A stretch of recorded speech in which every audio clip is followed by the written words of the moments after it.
Hey, and welcome back, everybody.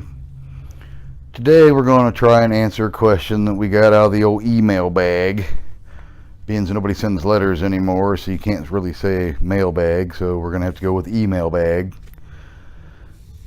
And the question was, when I turn my fuel line on, my fuel valve at my gas tank, my carburetor floods gasoline out of the back of the air cleaner all over my garage floor. So that's what we're going to address today. But before we get started in that, I just want everybody to know that we have a YouTube channel. You can get there by Ecotrans Gas Powered Bicycles or Ecotrans Gas Bikes. Go to our header page, click on that, and you can get some helpful videos on a few ways to repair your own bicycle for the new people that have just got them and don't know how to repair them. That's alright. Nobody was born knowing this stuff. And we want you to repair it correctly and have an idea how the parts work. And instead of going down our news feeds on Facebook trying to find a certain video that pertains to your problem, you can go to YouTube, click on our header page, and just go to the video that addresses your problem. If you have a chain problem, a clutch adjustment problem, a head gasket problem, and coming today, fuel runs out of my carburetor like Niagara Falls problem. Okay, so first, obviously, this is just a cadaver carburetor. So I can make the video to show you how to fix your carburetor. Obviously, I have removed the carburetor. Second, there is a drain at the bottom of usually every bowl carburetor to drain the fuel from the bowl in a cup or wherever. That way you don't have a big mess. I've already done this one for the video, so I don't have to fool with the gasoline. So first off, we will start by removing this screw from the base of the carburetor to the bowl. And I will turn it around and remove this screw. Okay, and now our bowl is free from our carburetor. Okay, in this particular carburetor, and it's only a 1 in 1,000 chance, but this one had a bad float. When I say bad float, I mean it has a pinhole in it from the factory, and instead of floating, it sank like a rock and allowed the fuel to continuously flow through the carburetor out the back of the air cleaner intake all over the ground. Hopefully you can see the fuel that is soaked in the bowl splashing. That's not supposed to be there. That weighs it down like a rock. So when it's supposed to be filling up with fuel and that floats to the top and it presses on this, which closes the needle and seat. As it rises, the float is supposed to touch those arms, push up and close off the fuel inlet valve. Fills up, closes, burns the gas, falls back down, gas rolls back in, and repeat. That is how the carburetor feeds itself fuel.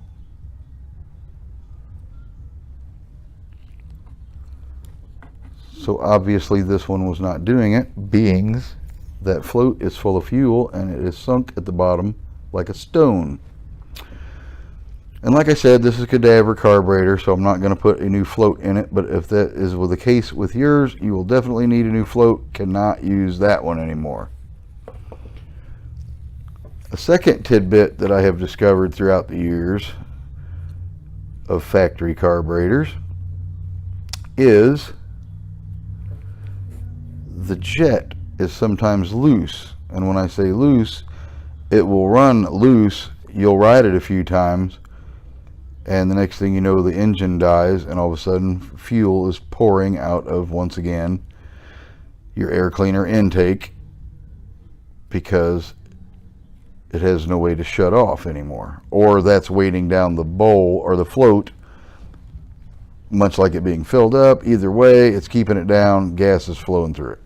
But that's a simple fix. I've just seen it, like they didn't tighten them enough at the factory, and the thing's just laying down in the bowl, usually in that hole. So you'll take it out of there, screw it back into the base of the carburetor where it goes in the center. Take your trusty 8mm wrench, which is this one. Oops, I guessed wrong. 7. I get the 7 and 8 mixed up. And snug your jet back in. That usually handles that problem. As you'll notice, I did not disturb the gasket. I try not to, because after they have gotten wet with fuel, sometimes they soften up and swell a bit and don't fit back correctly in their little pocket that it lies in. That's a simple little fix. If I had removed it, I can blot it dry with a paper towel. If it's sunny day, I can lay it outside somewhere clean, let the sun dry it, and it will shrink it a tidbit and dry it, and it'll take its form back, and you can nicely place it in there. If it's all swelled up and hanging over these edges and you put the bowl back together, there's a good chance it will leak.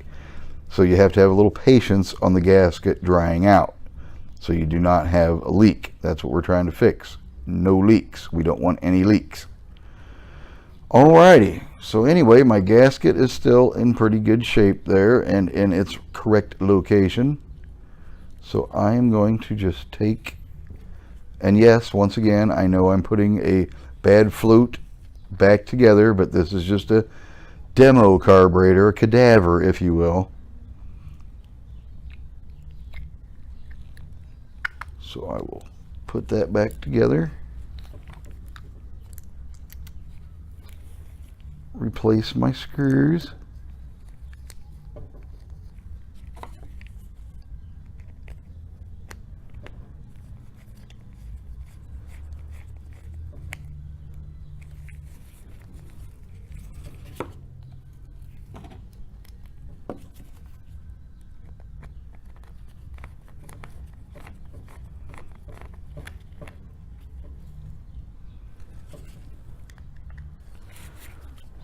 Snug my screws back up. They just need to be snug. You don't have to tighten them down like they're a car engine head bolt. They're not that strong. You just want them snug.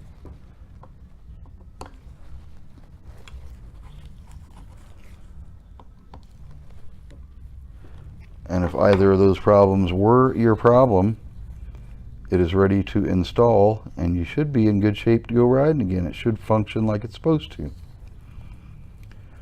A little FYI here at the end, some people, when they buy new kits and they install them, after they ride them just a little bit, they'll notice that the carburetor seems to be sweating fuel. Now the little tidbit of that is, at least on this style carburetor, when the carburetor was new and you purchased it and installed it, it had never been warm or cold or saw gasoline. Now that it's ran a bit, the gaskets have seen a little warmth, a little cold, a little cooling off, a little heat cycling, if you will, and the gaskets have softened a bit. So if you have any sweat fuel on your bowl on your bike, or any around here, on this particular model, it has a screw-in with a base gasket fuel inlet. That is the one that takes the 8mm wrench, and you just snug it lightly. Be very careful. It strips easily, so you just want to snug it lightly, not really tighten it up. Same thing with the corner screws on your bowl.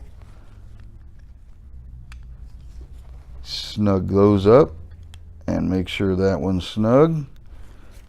And while you're at it, give your drain plug a check. Lightly wipe it off best you can with a paper towel, and that should take care of any sweating of fuel. Part A takes care of flooding of fuel. Part B is just a friendly FYI to keep your carburetor from sweating fuel, because who wants to smell gasoline all the time? I don't want to smell gasoline on my bike all the time. I like it nice, dry, and clean, just like that. Alright, well, thank you for watching. I hope this helped anyone out there that happens to catch this video that is having that particular carburetor problem. Don't forget, you can watch our free maintenance videos on YouTube at Ecotrans Gas Bikes or Ecotrans Gas Powered Bikes. Either way will get you there. Feel free to like and subscribe. That way when we make new videos, you'll automatically know, and it might be a video that helps you with your particular problem that day. Alright, once again, thanks for watching. Hope this helps some people out that caught this video. And I'll see you next time for our next helpful and yet friendly maintenance / helpful hint video. See you.